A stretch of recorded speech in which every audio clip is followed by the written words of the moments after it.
So we're going to do some trans-abdominal ultrasound imaging for physiotherapy. First thing we'll do is start off by putting lots of gel on the probe here, and we're going to choose a preset. So on the A3, Vino A3 here, we choose the little probe icon, and it's going to give us a whole bunch of different presets to choose from. I'm just going to go ahead and choose the abdominal preset, and that's going to set our depth for us, and it's going to set a few other things like what measurement items are available to us as well. So let's start by having a look at transverse abdominis, and when we do transverse abdominis, I always put the probe up here in line with the belly button and I come really lateral. So one of the most important things to do when you're doing this imaging is just getting your probe position right. A lot of people will start off and they'll bring the probe all the way down here, which is fine, but it does become more challenging to see the transverse abdominis compared to the other muscles. So start up in line with the belly button and thinking about where the rectus abdominis muscles are going to be. They're going to be here, and we have to come lateral to that. So when we come lateral to that, we can see our transverse abdominis muscle is going to be the deepest muscle here. It's that dark muscle in between the white lines. Then we're going to have internal oblique and external oblique, and we can see how small this picture is. So the first thing we need to do is adjust our depth. So on the A3, depth is over here on the right-hand side of the screen. It might be on different places in different ultrasound machines, but they'll all have a depth button. And for transverse abdominis, we want to come right in, and we're going to set the depth to around about 6 or 8 centimeters. So usually your ultrasound image will show the depth on the right-hand side. Now I can see a really nice clear image of transverse abdominis down here at the bottom. We've got these fascia lines which surround the transverse abdominis here, and then we've got the internal oblique and external oblique, and up here is just some subcutaneous fat, and beneath the transverse abdominis is just our abdominal contents. Okay, so from this position we can ask the patient just to switch on your core muscles for us, draw in the belly button. We see the transverse abdominis thicken, and we also can see it slide as well. And just relax again for us. Perfect. And we also want to assess the transverse abdominis a little higher, so we want to see the upper part of transverse abdominis. So we slide the probe up, and as we do slide the probe up there, we can see the transverse abdominis muscle, and it usually comes up underneath one of the rectus abdominis muscles. So that's transverse abdominis up high, and we also want to assess it down lower. So we're going to bring the ultrasound probe down lower. As we bring it lower, you should see the ilium come into the field of view. So this white line here is the ilium. Okay, so that's the bone, and then we're going to have our transverse abdominis down deep here. So again, can I get you to just switch on your muscles first and relax, just nice and gentle, one more time. Perfect. So that's transverse abdominis from the middle part of transverse abdominis to the upper part of transverse abdominis, and then back down again to the lower part of transverse abdominis.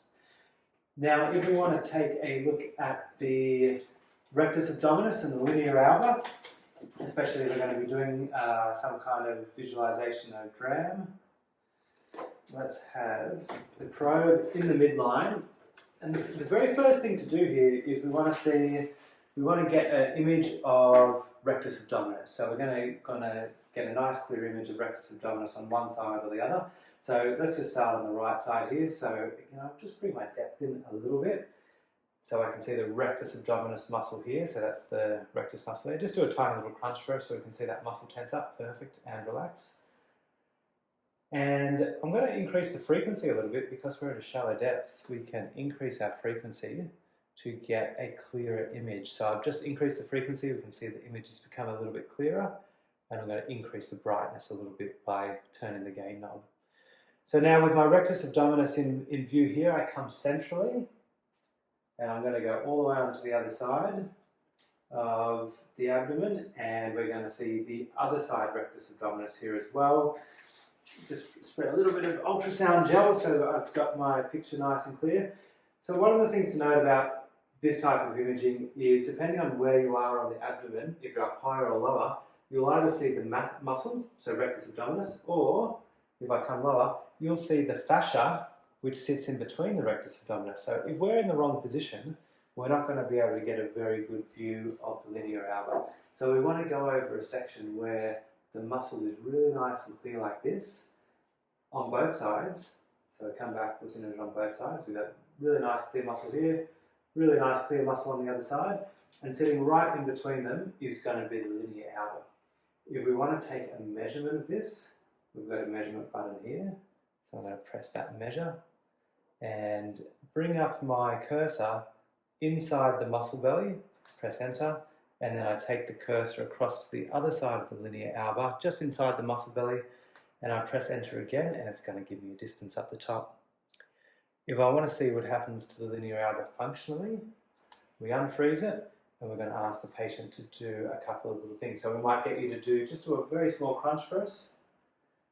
Beautiful, and we can see the muscles are tensing. Obviously, in this case, there's no separation of the linear outer, so the linear outer maintains its integrity, and relax. And if we did have a separation, we might want to have a look at other things like what happens when the patient contracts their transverse abdominis and then does a little crunch, or when they do functional movements.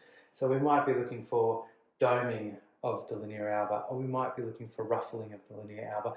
It just depends on the patient, exactly what you want to be seeing there. The next thing we'll take a look at is look at the bladder, so that we can see an indirect measurement of pelvic floor activity, because we know that when the pelvic floor contracts, we should get some movement in the bladder base. So to do this type of imaging, we're going to have a look deeper inside the body. So what that means is we need to adjust our depth again. So at the moment we're on 6 centimeters, and we'll take the depth out to minimum of 10 centimeters, probably 15 centimeters to start with. Okay. The probe position for this is just above the pubic bones. We're going to angle the probe down through the bladder, so we can see the bladder here. So at the top of the screen here, we're looking at the rectus abdominis. So the first layer is rectus abdominis muscles. Then we have the bladder, which is this dark structure. Okay, we'll just adjust the frequency again to make this even clearer. So this dark structure here is the bladder, and this white line at the bottom is the posterior wall of the bladder. So I want to make sure that I'm getting my angles right. So I start with the probe high, and I sweep down, angling the probe. Where the bladder is the largest, which was back here, is going to be the deepest point for us. So we need to know where that is so that we're getting an accurate image of the bladder. So we'll just sweep through like this. If we want to have a look at a pelvic floor lift, what we're looking for is, can the patient elevate their bladder base? So can I get you to do a little pelvic floor contraction first? And relax again. Let me see if we can get a better position for that. All right, one more time. Perfect. So we're seeing that bladder base elevation. I just adjusted the angle of my probe so that I can see that elevation properly. One more time. Perfect. Now, if you want to do a measurement of that over time, you can either do a real-time measurement using your measure button, or you can use N mode. N mode will give you this line, and it will track that line over time. So this white line down the bottom here is actually our bladder wall. That meets up with this. So Luke, can I get you to do a pelvic floor contraction one more time and hold it? And we can see it stays up there, and now it starts to get a little bit rocky, and eventually it disappears. So we have that tracked over time. If you wanted to, you can freeze it. You can go back through that time frame, and we can actually take some measures based on time and also the amount of elevation. One more thing that we commonly want to do is to measure bladder volume. So to do this, we need 3 dimensions. We need a length, width, and height. On this machine, I'll just press 2D to get us out of M mode again. What we want to do is get a nice picture of the bladder wherever it's got the most volume. So I think if we sweep through, that's where it looks largest to me. And I'm going to press this button here, which will give us a split screen. It's a little square with a line down the middle. This is called 2B mode. So we've got 2B mode images here. So now on one side of the screen, I'm going to have my transverse image. This is our live image on the left-hand side of the screen. I'm going to rotate the probe 90 degrees. So I'm just going to turn that like this. Now we've got the little dot up towards the patient's head. So this is the patient's head. This is the posterior-inferior wall of the bladder. This actually is another nice view if you want to see another pelvic floor contraction. Can I just get you to do one more pelvic floor contraction? We're going to have a angled lift of the bladder. So this is the posterior-inferior wall. We'll get a anterocephalic lift in the bladder. One more time. That's it. So sometimes if you can't see that in transverse, you can see it well in sagittal. Anyhow, we've got the sagittal image, we've got the transverse image. I'm going to freeze that, and I'm going to press measure, and we're going to choose the option for a volume. Or if I just rotate this final knob to reveal some of these other menus here, we may even have a bladder volume, which we do. So I'm going to choose bladder volume.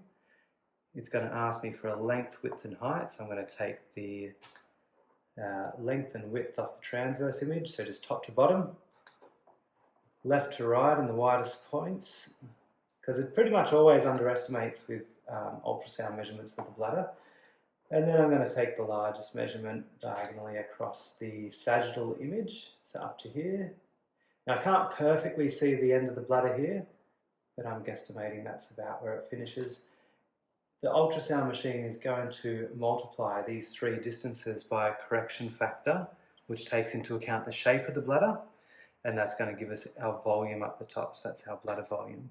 Now if I want to save this into the patient's file, on the A3 we press P1. P1 is going to give us an image with those measurements saved up there into the patient's file that we can come back and refer to later.